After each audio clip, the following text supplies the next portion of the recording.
এক যে ছিল আপন ভোলা কিশোর, স্কুল তার ভালো লাগতো না, সহ্য হতো না পড়াশোনার ঝামেলা।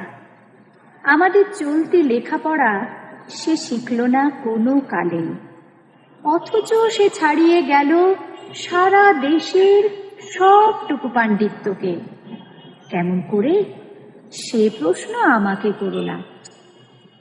বড় মানুষের মধ্যে গরিবের মতো মানুষ, তাই সে বড় হয়ে বড় মানুষ না হয়ে মানুষ হিসেবে হলো অনেক বড়। কেমন করে, সে প্রশ্ন আমাকে করো না। গান সাধার বাঁধা আইন সে মানেনি, অথচ স্বর্গের বাগান থেকে সে চুরি করে আনলো তোমার আমার গান।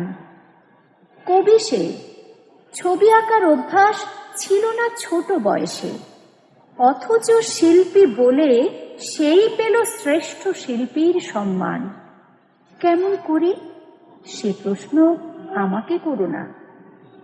মানুষ হলো না বলে যে ছিল তার দিদির আক্ষেপের বিষয়।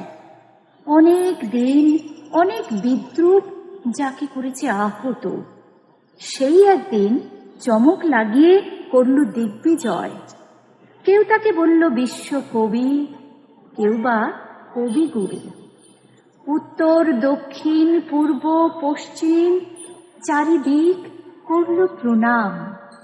তাই পৃথিবী আজও অবাক হয়ে তাকিয়ে বলছে, কেমন করে, সে প্রশ্ন আমাকে করো না। সে প্রশ্নের জবাব তোমাদের মতো আমিও খুঁজি।